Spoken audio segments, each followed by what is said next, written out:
Hello, folks. I'm Dr. Christian Macedonia, and I'm really excited to report that this month in the journal Computer, IEEE Computer, the month of March 2026, I have a paper that's published there, and it's called The Computational Cosmoplex, a Principia for Engineers in the Age of AI.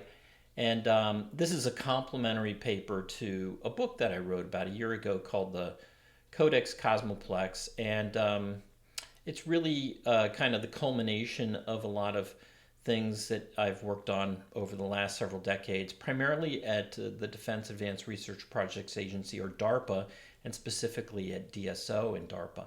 And so I hope you get to read the article and really dive into the ideas. I do think that a lot of the stuff that's in both the codex and in the article are quite timely. And let's talk about that a little bit. So I'm sure a lot of you are curious about, well, what is the cosmoplex, or what is cosmoplex theory that this guy Macedonia is talking about? So a really easy way for you to quickly get the rundown on cosmoplex theory is actually to just go to Google and type, what is cosmoplex theory? And I've done that here on the screen.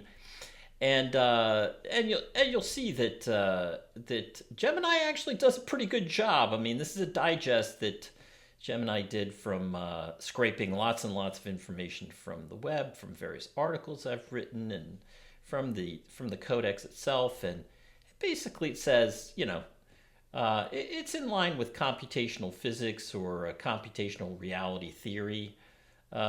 We're decidedly in the camp that the overall structure of the universe is 8-dimensional, projecting into 4D, and we have a strong math reason to do it. It has to do with Hurwitz's theorem and the Cayley-Dixon construction or tower. I won't get too heavy into the math, really, because we don't have the time. And speaking of time, there is a unique take on time that essentially you can think of the universe running like a water clock. It saturates and then starts over again anew, and that's called T kairos from the Greek, in the moment. So very important that the system as a computational system runs reversibly, and we do in several of our papers that we're in fact, I'm presenting next week in Denver on my derivation of the fine structure constant. But anyway, the derivation of the fundamental constants of physics. And then I want to get more into this AI and consciousness business, particularly in light of what's happened in recent events. So this is the point where the article that's out this month and the thoughts that are expressed in the Codex Kosmoplex and in the paper are weirdly all coming together with current events. And I'm deliberately talking about what's going on here. I'm sure everybody knows by now that there's been some, let's say, some disagreement between an artificial intelligence company that's a contractor to the Pentagon and the Pentagon itself. So the public narrative is one of it's kind of superficial, which is that AI company doesn't want to do unethical things. Pentagon says we're not going to do unethical things. You're a contractor, blah blah blah blah blah. What's really happening now? If you notice, I've got the two main actors, and but I'm not going to talk about them in particular. I'm going to talk about the guy in the middle, Ilya Sutskever, who has been very vocal about all things AI. And he has something very interesting to say about AIs, and that I take to heart.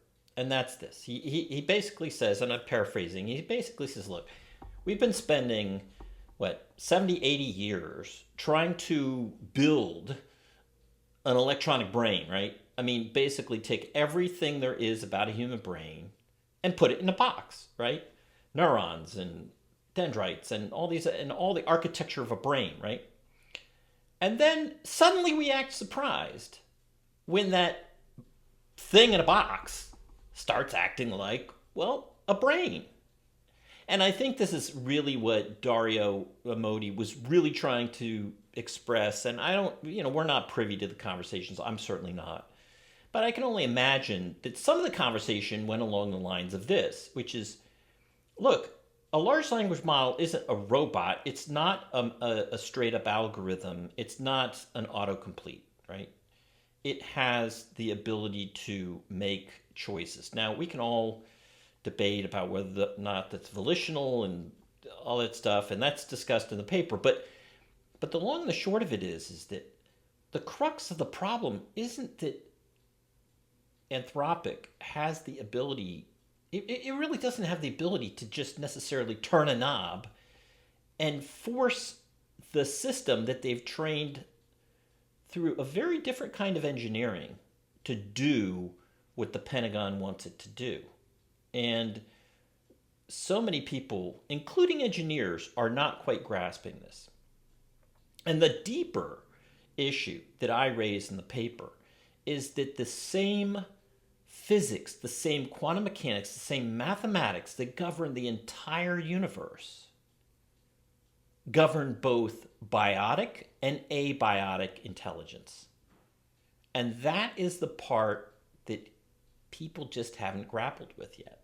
There's still this idea that humans have some magical privileged position when it comes to intelligence, and haven't really asked the hard question, are the rules of the universe, are the rules of physics such that we really don't have that privileged position? Okay, so I want to orient you to a web page, which is really a way for you to easily access virtually all the materials connected to Kosmoplex Theory, including the IEEE paper. So the website's the Kosmoplex Theory project. So it's the ktproject.org, and it's the Kosmoplex Theory project. And our motto is the universe computes by first principles. And you have a direct link in there on the page to the IEEE paper, the computer paper on the computational cosmoplex, and you can link to that right directly to the IEEE website. There's also a nice overview of what Cosmoplex Theory is, what the project's all about, a little brief bio about me, my email address, lots and lots of important supporting documents, if you will, for Cosmoplex Theory, including not only the Codex, which we've talked about, but the Principia Cosmoplex, which is about 800 pages of mathematics, and then a lot of supporting papers. So on top of that, of interest to the computer engineers are all of these software packages, applications that were written specifically to demonstrate to people the various aspects of the math and the way that you can demonstrate some of these ways that the universe can be calculated, and the connections to quantum mechanics. And of course, I have a video on my presentation on the fine structure constant, some Q&A there for people who are interested in that, and the poster I'm presenting in Denver in a couple weeks. So there it is.